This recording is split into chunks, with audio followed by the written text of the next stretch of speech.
Hello tout le monde, on se retrouve en 2019. Et ça fait genre super longtemps que j'ai pas fait de vidéo. Excusez-moi, j'étais ultra malade au fond de mon lit sans pouvoir bouger. Vraiment pas genre le rhume, hein, genre vraiment malade. Donc, pas de vidéo. C'est pas grave. On reprend en 2019, fin janvier 2019. Enfin, voilà, j'ai mis un peu de temps à me remettre en route. Donc tout d'abord, bonne année. Voilà, c'est déjà pas mal. Merci pour les 1000 abonnés, je vous remercie énormément, je l'ai vu passer pendant ma convalescence entre guillemets, et j'étais super contente. Donc voilà, donc il faut savoir que du coup je vais essayer de revenir avec une vidéo par semaine, je sais pas si je tiendrai le rythme, tout ça ou machin.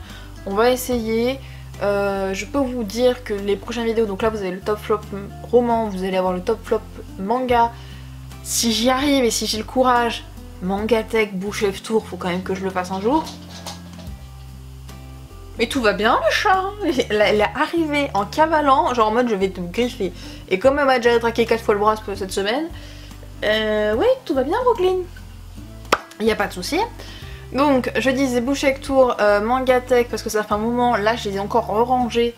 Donc du coup j'aimerais bien vous faire un petit tour, mais ça va prendre du temps et surtout ça va m'exploser le poignet parce que la caméra que j'utilise pèse 1 tonne 2, c'est un vieux Canon donc voilà le poignet il... Voilà, je suis pas un peu le chat qui fait n'importe quoi. Et après, j'ai un petit concept un peu vlog que j'aimerais mettre en place, je vais voir comment je vais le faire. Je vous demanderai sûrement de l'aide, des avis sur Instagram, je vais essayer de reprendre Instagram, ça aussi je vous le dis à chaque fois. Mais enfin bref, on va essayer de faire tout ça. Aujourd'hui on est sur le top flop roman, et vous aurez un top flop manga comme je vous ai dit, c'est juste que là les vidéos vont prendre genre 3 heures et c'est pas possible de tout mettre dans une, ce que je voulais faire à la base. Donc voilà, on va faire un peu stats, voilà, j'adore les stats. Il faut savoir qu'en 2017 j'ai lu 32 romans, alors qu'en 2018 j'en ai lu 113, donc j'ai carburé le niveau lecture, mais... du coup j'ai fait énormément de lectures, mais fait n'importe quoi, hein. C'est... Brooklyn, le chat de ma soeur, n'importe quoi. Donc du coup en 2018 j'ai commencé 38 nouvelles séries de romans, j'ai fini 6 séries de romans et j'ai lu 28 one-shot, donc je suis plutôt contente. Voilà, donc j'ai plutôt entre guillemets carburé au niveau des lectures, j'ai fait beaucoup d'emprunts, donc en fait j'ai pas fait baisser ma palle tant que ça. J'ai aussi beaucoup acheté, on va pas se mentir, mais du coup voilà. Je pense qu'on est bon, on va pouvoir commencer avec les flops, donc je vais vous faire les flops, ensuite je vais vous faire les mentions honorables, donc ce qui n'est pas les coups de cœur, mais franchement c'est limite, c'est vraiment une super lecture. Et on finira par les coups de cœur. Donc du coup je vais essayer de passer plutôt rapidement sur ce que j'ai déjà parlé. Le truc c'est que je me souviens pas de ce que je vous ai parlé cette année parce que j'étais pas du tout régulière au niveau de mes updates lecture et tout ça. Et il est en train d'attaquer le canapé, c'est n'importe quoi. Me perturber. Donc on va commencer au niveau des flops, on va commencer par les abandons, donc ceux que j'ai même pas fini le livre, pour vous dire à quel point. Donc du coup, oui, donc je vais vous mettre là tous les livres que j'ai plus, donc soit que j'ai donné, que j'ai vendu, que j'ai emprunté. Donc le premier tome de Intuition, je vous en ai déjà parlé, je m'attendais à un truc fantastique vachement cool, je suis tombée sur une romance à chier, bon, on passe. Ensuite, le premier tome de Sorcière, j'avais tellement envie de l'aimer, j'avais tellement envie de passer un bon moment, mais voilà, je sortais du tome 2 d'Elana, avec une héroïne forte, badass, enfin genre Elana quoi, de Pierre Bottero. Et là on arrive sur une héroïne qui fait que chialer, que entre guillemets elle est moins forte que sa sœur machin, et moins forte que sa sœur machin, qu'elle est nulle, qu'elle est machin. Moi j'ai pas pu, au bout de 50 pages j'en avais ras le bol, ça me saoulait donc j'ai lâché le truc. Ensuite on a La Soif, qui est un policier, donc moi j'ai découvert bien après que c'était le 11e tome d'une série. Voilà, mais en fait j'ai commencé, j'étais à peu près à 150 pages sur genre 600, genre vraiment c'est balèze le truc hein. Donc du coup je l'ai commencé, c'était pas trop fan, parce que... Faut que j'arrête de faire ça, ça va faire des bruits bizarres à la caméra. J'étais pas trop fan parce que pour moi, entre guillemets, j'aime bien ne pas savoir. C'est-à-dire, entre guillemets... comment dire, j'ai envie de parler d'esprit criminel, parce que je suis en train de mater l'esprit criminel, là j'en suis à la saison 14. Du coup je me suis fait de la saison 7 à la saison 13. Voilà, j'ai fini la saison 13 hier, donc autant faut dire que... Oui voilà, soit entre guillemets t'as des petits moments où tu vois un peu le criminel, mais là en fait tu sais pas exactement qui est le criminel, mais voilà. Et puis voilà, j'étais à 150 pages avec une policière, et là je vais sur les verdicts et je me rends compte qu'en fait c'est un policier, machin truc, je sais pas quoi là, qui est Harry truc ou quoi, qui va mener l'enquête. Donc je suis en mode bâtard, en bout de 150 pages il a toujours pas ramené ses fesses, ok ça va être super long. Du coup j'ai lâché, de toute Je sais pas si cette série vaut le coup, mais si elle vaut le coup, mais je commencerai par le tome 1, parce que là, moi, non, j'ai nagé dedans. Et mon 4e abandon de l'année, c'est Lettre à mon ravisseur. Non, mais en fait, j'avais super envie de le lire, mais j'ai commencé et j'ai vu que ça allait être chiant, donc... En fait, ouais, j'ai commencé, je l'ai lu, et j'ai dit, putain, mais ça va être chiant. Et en fait, il faut savoir que je l'ai mis en pause à un moment, parce que j'avais pas du tout envie de revenir dessus. Et que je devais finir un livre de bibliothèque, du coup je me dis attends, je vais finir un livre de bibliothèque. Je l'ai laissé genre en paix, tranquille, avec son marque-page pendant 2 mois. Au bout d'un moment j'ai dit c'est mort, tu reviendras pas dessus. J'ai même pas à un seul moment pendant ces 2 mois pensé. J'ai rien à foutre de ce qui va lui arriver à la jeune fille, hein. Je suis désolée mais aucun sentiment là-dessus. Donc je l'ai abandonné très rapidement. Ensuite, dans ce qui n'est pas des abandons, donc j'ai fini les romans en entier, mais c'était vraiment pas bon, ou pas ouf, hein. On a Piégé dans le train, alors je crois que c'est Piégé dans le train de l'enfer, je crois, le titre complet, de toute façon vous aurez la couverture ici. C'est pas parce que tu fais de la jeunesse que t'as le droit d'avoir une enquête de merde. Voilà, c'est-à-dire que non. Voilà, c'est tout ce que j'aurais à dire là-dessus, je crois que vous en avez déjà parlé. Ensuite, on a Blacklisté, que j'avais énormément envie de lire. J'avais attendu mais des années et des années, voilà, depuis longtemps j'avais envie de le lire, j'hésitais souvent entre poche, grand format, puis j'avais trouvé le grand format à 5 €, donc j'étais contente. Alors je suis contente que ça finisse pas par un super happy end, mais enfin au bout d'un moment, quand t'as les ficelles grosses comme ça, c'est plus possible. Enfin, personnellement, au bout d'un moment, moi, non, en fait, non. Voilà, parce que là, c'est pas la petite ficelle de marionnette simple, là, c'est la ficelle, elle fait cette taille-là. Tu l'as vu la ficelle ou pas, là? Tu l'as vu ce qui va arriver? Je sais pas plus, voilà, c'était non négociable. Ensuite, il y a eu les Chroniques lunaires, donc le tome 1 de Cinder, enfin le tome Cinder, le tome 1 des Chroniques lunaires. Bah là c'est pareil, hein, j'ai vu la ficelle comme as, donc au bout de 50 pages, j'étais en mode bah c'est bon, je crois que j'ai deviné la fin. En fait, dès qu'on m'a parlé, entre guillemets, qu'on m'a mis l'énigme sous l'œil, j'ai fait bah c'est ça en fait. Donc je pense que c'est sûrement fait exprès de savoir ce que... Et moi je me suis fait chier, j'ai pas aimé l'univers, Cinder m'a saoulé au plus haut point, le prince, mais il est gnangnan, voilà, ça n'a pas été possible. Ça n'a pas été possible, après je vous rassure, hein, j'ai lu du Marissa Meyer, et l'autre Marissa Meyer il est dans les coups de cœur, donc voilà, je pense que j'ai juste pas accroché à l'univers de Cinder. Et le dernier que j'ai plus en physique, il s'agit donc de La naissance des cœurs de pierre. Je n'ai aucun souvenir, enfin si, je me souviens, mais je me souviens juste de la fin et j'étais en mode... C'était nul en fait, donc du coup voilà, j'ai pas aimé, c'était court, je crois que ça faisait 150 pages, c'est pour ça que je l'ai lu en entier. Il aurait fait genre 200 pages, j'aurais lâché, hein. Je serais pas allée au bout parce que c'était vraiment nul. Mais nul, oh là là. Ensuite on va passer au reste du flop que j'ai en physique. Everything. Je sais, beaucoup l'ont aimé, mais je pense que beaucoup m'ont mis la barre trop haut en me disant que c'était au niveau de Nos étoiles contraires. Les gars, Nos étoiles contraires, il est dans le ciel, celui-là, il est au niveau de il est raclaté, hein. Je suis désolée de vous l'annoncer, mais déjà, j'ai vu la fin venir... Non mais évidemment, je fais que dire ça, mais dans tous mes flops, c'est généralement, j'ai vu la fin venir. C'est chiant. Moi, quand je lis un livre... alors, autant quand c'est une romance ou un shoujo, et que je sais, dire dans ma tête, oh, est-ce qu'eux ils vont finir ensemble? C'est pas un mystère, tout le monde le sait, c'est annoncé sur la couverture, sur tout ce que tu veux.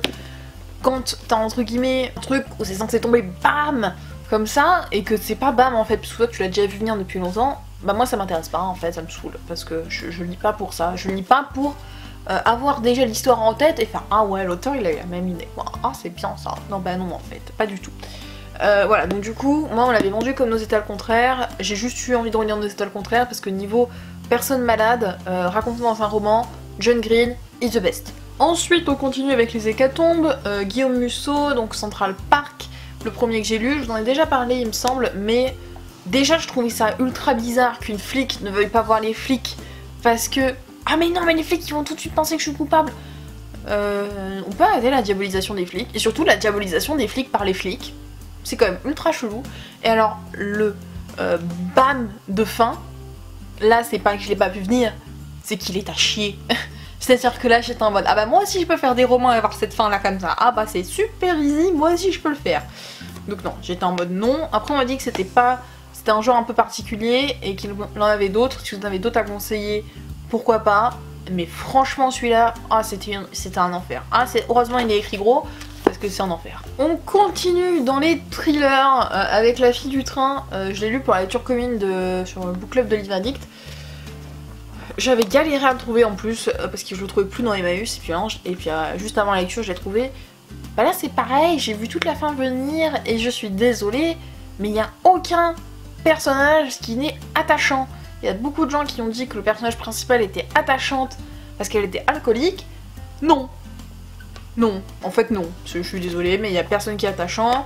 Les réactions de fin, non. Enfin franchement non. Alors là, je l'ai lu. Alors, après, il se dévore, hein, parce que je l'ai lu en 2 jours. Je me suis farci ça en 2 jours, facilement, il n'y a pas de souci. Mais non. Et le dernier, alors celui-là aussi, il est super court, c'est L'île du crâne. Voilà, j'avais acheté la duologie, donc de Anthony machin truc là. Et du coup, moi, j'avais lu le résumé derrière, jusque-là, tout va bien. Et j'ai lu le truc, et j'étais en mode...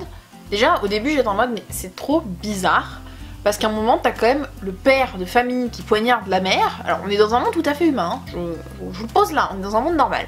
Genre, moi je poignarde quelqu'un, elle a l'air d'avoir un peu mal, mais le lendemain elle se réveille dans... No.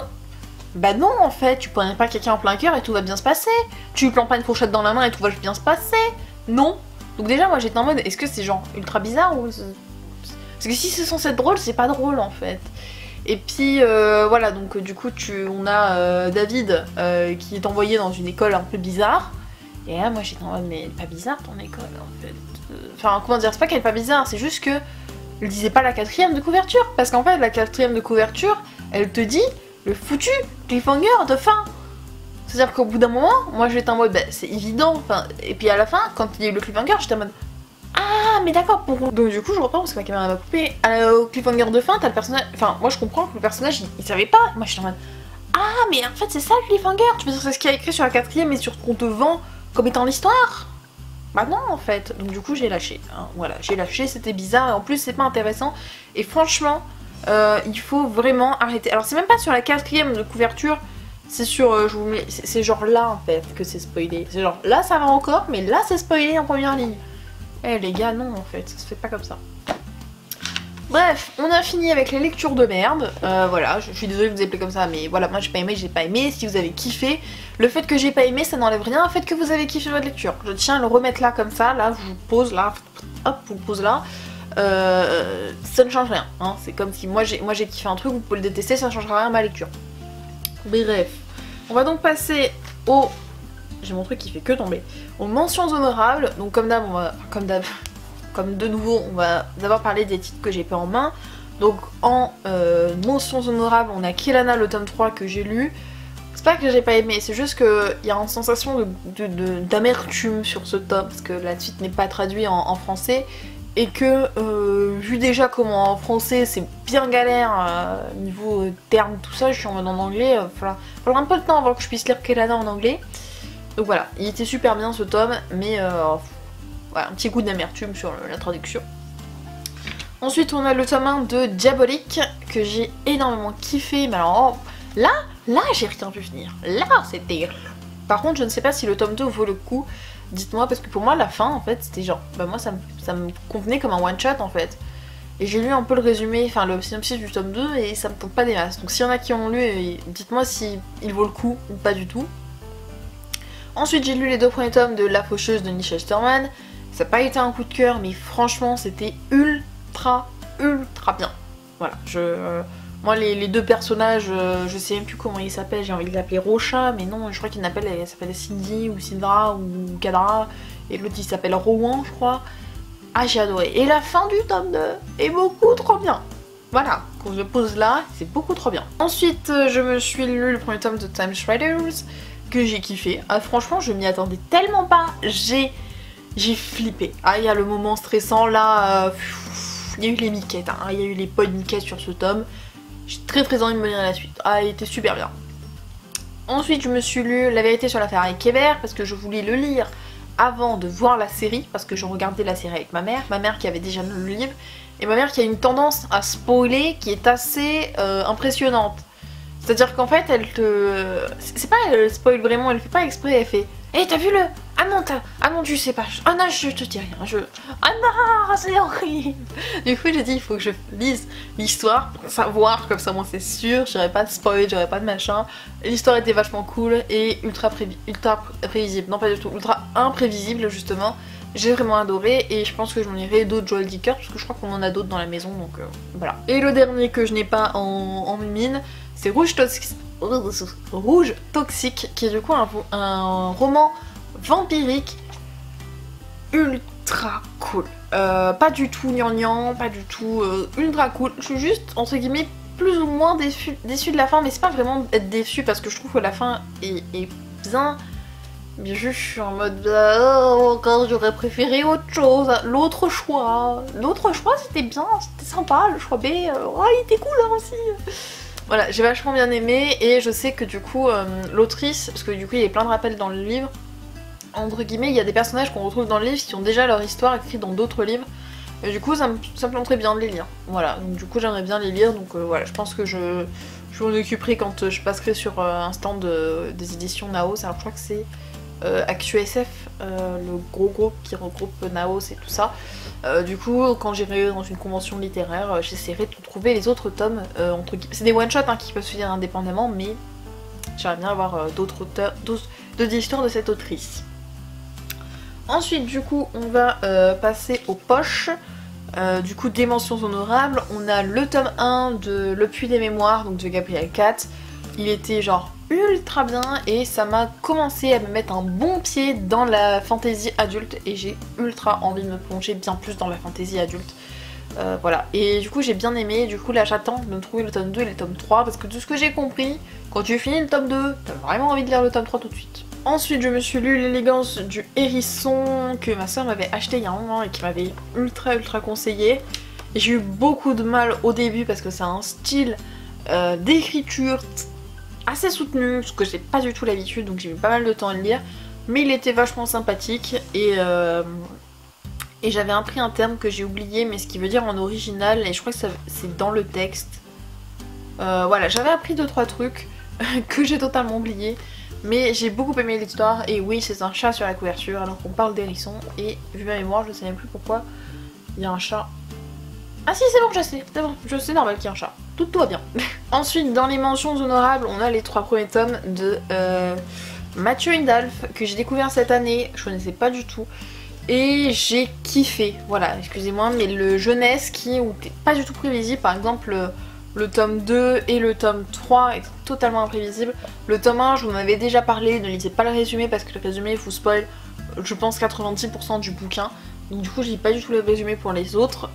J'ai énormément adoré, il me reste 2 tomes à lire et je pense que je vais lire cette année et je vais kiffer parce que c'est vraiment super sympa, un jeunesse ultra sympathique, un héros qui change énormément des autres héros parce que c'est plutôt un anti-héros, hein. C'est de tout faire un petit peu par la triche.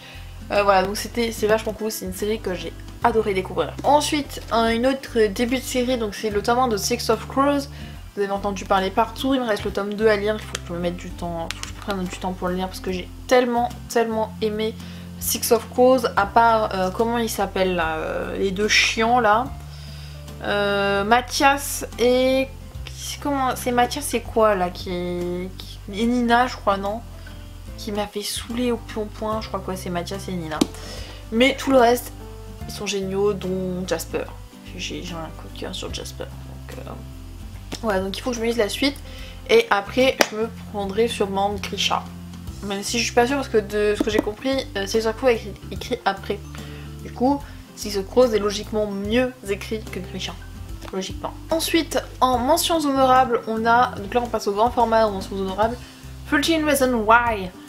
J'ai pas aimé la série, mais je l'ai pas aimé. C'est-à-dire que je me suis pas tout bouffé parce que j'ai pas regardé d'un épisode de la saison 1 parce que... Je suis désolée de le dire, mais des fois, il y a des personnages qui sont sur ces foutues cassettes qui devraient pas y être. Au bout d'un moment, les gens, c'est pas des bisounours, ils sont pas cool, mais par exemple, voilà, au bout d'un moment, voilà, il faudrait que je fasse une vidéo entière pour épiloguer sur ma série, enfin sur cette série, mais j'ai lu le livre que j'avais en bibliothèque, que j'ai racheté après, retrouvé en occasion, et le livre, j'ai trouvé énormément mieux, parce que déjà, t'as toutes les cassettes en une nuit, ce que je voulais moi dans la série, et la vie de Clay, les ressentis de Clay. Mon dieu, ce personnage, trop bien. Voilà, Ce personnage était exactement en train de ressentir ce que moi je ressens en écoutant ces cassettes. Voilà, donc je me suis bouffée en une nuit et j'ai énormément kiffé. Je relirai certainement le bouquin. Je regarderai jamais la suite de cette série. Comme ça c'est fait. Ensuite on a le tome 1 des Sœurs Carmine que j'ai bien kiffé. Ça on peut pas le reprocher, j'ai bien kiffé, ça s'appelle le coup de cœur mais vraiment cool. Et oui j'ai rien à dire dessus de plus. Pareil, Fitani, donc le tome 1, donc ça je vais m'acheter la suite. Donc comme voilà, de toute façon je pense aller aux oniriques en mars. Donc voilà, j'achèterai la suite de ces romans. J'ai vraiment beaucoup aimé, même si je vous avais dit le début ressemblait beaucoup à Ewilan. Mais j'ai bien aimé et je me souviens de ne pas être d'accord avec la fin, entre guillemets, parce que il s'est passé des trucs que je voulais pas, mais je sais même plus ce qui se passe, donc je pense qu'il faudrait que je me le relise ou que je re-regarde mon avis ou que je me fasse spoiler. Ensuite, alors là du coup j'ai que le tome 1, mais j'ai lu les 2 premiers tomes de La Passe Miroir. C'est pas un coup de cœur, mais voilà, c'est beaucoup trop bien. Bérénice est the best personnage ever. Ophélie aussi, genre elle déchire. Torm, autant je pouvais pas le saquer dans le tome 1, autant dans le tome 2 je commence à vraiment l'apprécier. J'ai déjà réservé le tome 3 à la bibliothèque, je les achèterai c'est sûr. Mais voilà, Passe Miroir, pas coup de cœur, mais vraiment c'est limite hein, le coup de cœur. Et la dernière mention honorable, c'est pour la trilogie La Sélection, que oui j'avais encore jamais lu. Je pensais pas forcément aimer autant que ça, parce que voilà, romance... Je suis pas très romance, mais je commence un peu à vraiment mieux apprécier parce que America était vraiment cool. Voilà, j'ai beaucoup aimé. En fait, voilà, ces 3 tomes, je trouvais qu'il y avait plein de rebondissements, il y avait plein de trucs. Bon, même s'il y a un triangle amoureux, voilà, j'ai trouvé ça super intéressant. Par contre, je ne lirai pas la suite. C'est quasiment sûr que je ne lirai pas la suite. Peut-être le top 4, vraiment, mais... je suis pas sûre parce qu'en fait pour moi la trilogie se finit là. Bref, on va passer au coup de cœur. Cette vidéo dure 500 milliards d'années. Je vous avais prévenu. Ou pas. Mais bon, vous avez vu le timing, vous le regardez en 5 fois, vous prenez des chiffres, faites ce que vous voulez. Donc les coups de cœur, il y en a beaucoup. Donc on va commencer par les poches. Donc je vous en parlais tout à l'heure, Elana, le tome 2. Oui, je me suis toujours pas lu le tome 3. Faut que je m'y mette, voilà, je fais durer, j'ai lu Ewilan, non après parce que j'ai lu Ewilan, donc le temps que je lise Ewilan jusqu'à la fin pour pouvoir aller au tome 3 d'Elana, voilà, c'est pour ça.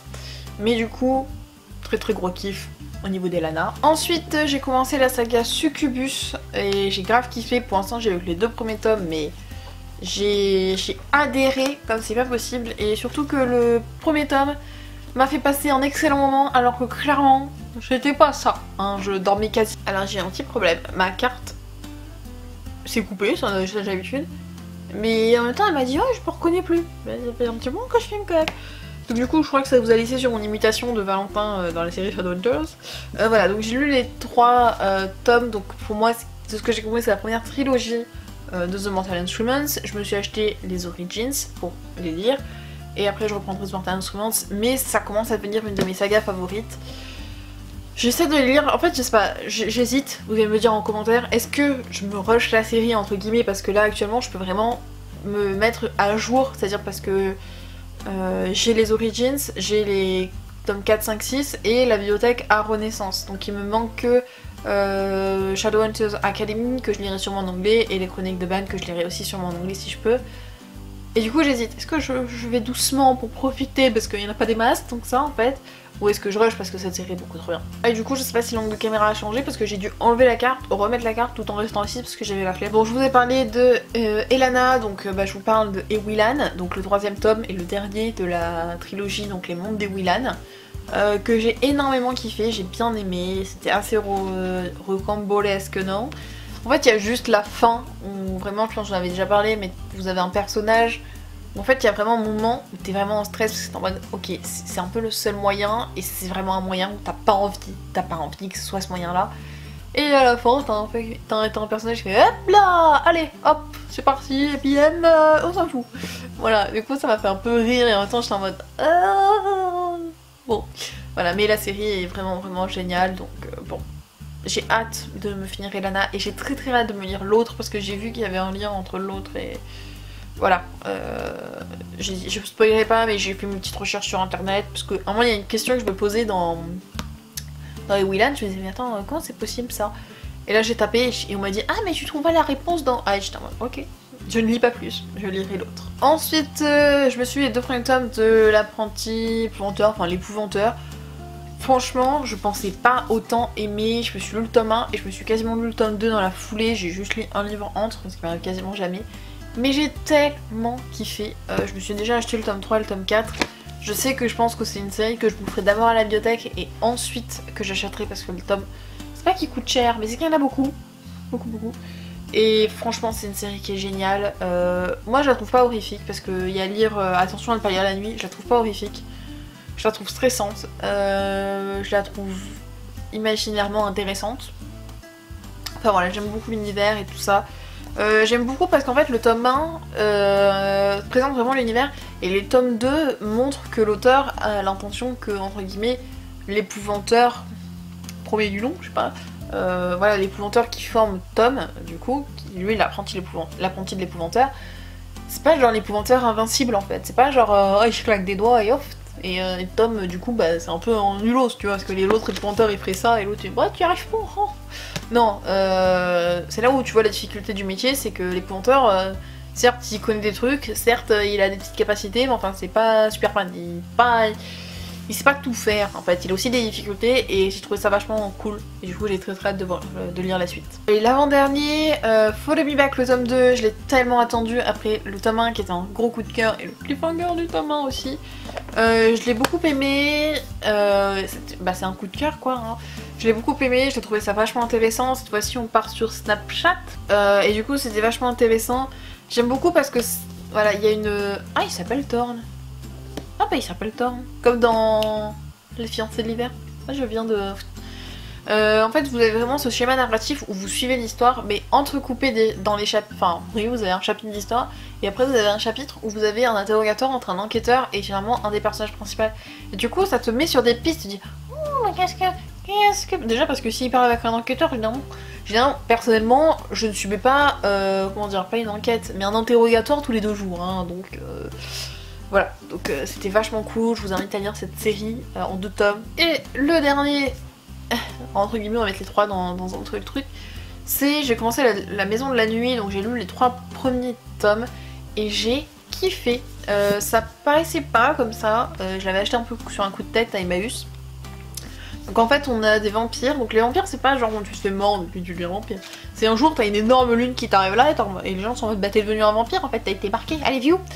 tu sors de chez nous en fait littéralement et tu vas dans les maisons de la nuit parce que bah, les vampires entre guillemets, c'est pas tu es marqué donc t'as la lune qui apparaît sur ton front et tu deviens vampire. Tu dois entre guillemets effectuer une transformation et pas tout le monde ne survit à cette dite transformation.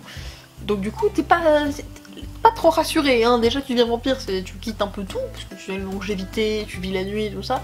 En plus tu te dis bon il y a quand même des chances que je meure hein, avant de devenir un vampire, parce que j'ai pas les capacités. Donc c'est assez sympathique et du coup on suit Zoé qui arrive dans une maison de la nuit parce que bah du coup elle a été marquée et j'ai adoré. Voilà, j'ai lu les 3 premiers tomes. Le 4ème je vais le faire bientôt mais j'ai des livres de bibliothèque et un Charlie parce que ça faisait longtemps que j'avais pas lu.